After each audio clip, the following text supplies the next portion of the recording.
Welcome back to 30 at 6 and Dialogue with Leadership with County Executive Dr. Alan McCarthy. Thanks so much for being here. Thank you very much for inviting me. How are you? I'm wonderful. Yourself? I'm doing well. Well, that's good. You enjoying the rain? Well, not particularly. So we received word last week that the Maryland Board of Public Works has approved the $17 million that will enable Turner Construction Company to begin working on the upgrades necessary to make Fair Hill a 5-star eventing competition site. So that's really exciting, and Yes, I it think is. that work will start next month, I believe. Can we expect other developments that spurred by the 5-star growth in the Fair Hill area? Hotels, restaurants, what are you thinking? Yeah, I would expect all of those things to eventually come. I think as we start off, it'll be a very slow development process, but I think that you can expect to see development of hotels probably in Elkton and the towns that have water and sewer in their infrastructure. Mm-hmm. I think they will come along. They're anticipating, once this is up and running, probably attracting 80 to 85,000 people per event, which would be a lot of people. Can you remind us of the timeline for construction? No, I really can't. I mean, I know about it, but the thing is have not been completely involved in all the development here, and the money has only been put forward in the last 2 to 3 weeks. Mm-hmm. So I'm certain there'll be a lot of shuffling around of the monies and development plans, which basically were in their infancy to begin with, but they will be developed. And I think it'll be a very nice establishment, but I'm really not intimately involved in exactly how this is going to come down. I think it'll be a great way to put Cecil County on the map even more than we already There's no doubt about that. Yeah. You'll get national coverage and worldwide coverage from this event. That's true. We have the 3-star events already, right? and it's been an overwhelming success. Great. Yeah. Switching gears to different kinds of animals. In a recent interview with the Cecil Whig, you described the increasing number of cats that entering the Cecil County Animal Services shelter. Is this a matter of the Animal Services being more effective at picking up cats, or are there actually more cats? Well, I don't know that there's any more cats, but I think that our philosophy now is a no-kill shelter. Mm-hmm. With people knowing that, they're much more inclined to bring the animals to the facility for the cat's welfare, whereas before they knew if they took them to the shelter, more than likely the cats would be destroyed. Mm-hmm. So not doing that, people are bringing the cats to the facilities.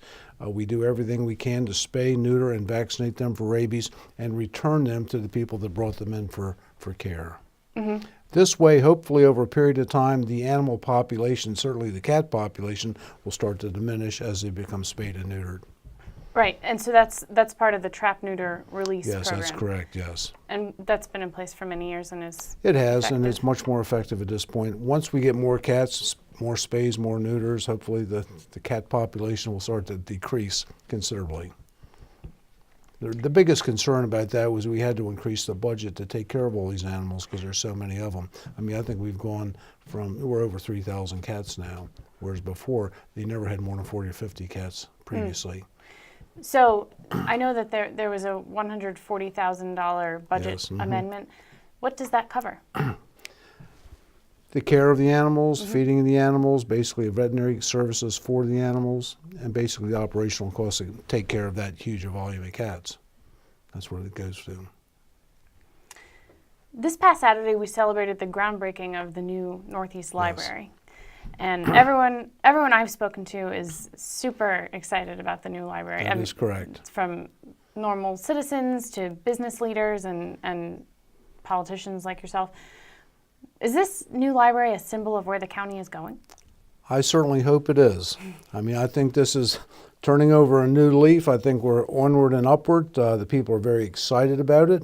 It's the first library that we've put in the county in probably over a decade. It's taken 10 years to get here. Right, that's amazing. It is. It is absolutely positively amazing. Many people, including Morgan Miller, General Wiggins, have worked tirelessly to make this happen. They've secured the money.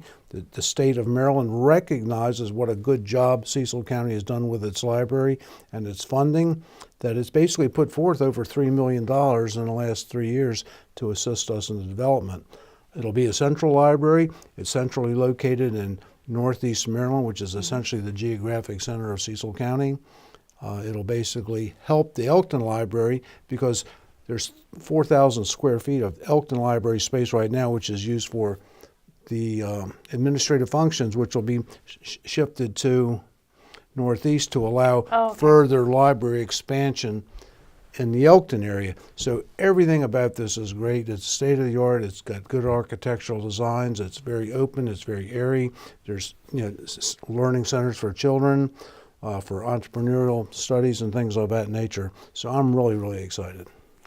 One of the things I thought was interesting that I didn't know was a discussion prior to Saturday was that Mayor McKnight of Northeast mentioned that he originally thought it would be best to have the library situated downtown in Northeast, but that he came around to the idea of it being where it is, which is right off of Route 40. Why do you think that's such a good placement for the library? I think there's a number of reasons that it is the town of Northeast is fairly old and there's very limited parking there. I think being where it is right now, there should be adequate parking because there's a huge shopping center. The other thing is you can see it from Route 40 and you'll also be able to see it from 272. Whereas if it's in Northeast, I don't even know where they would put it. I don't either. Yeah.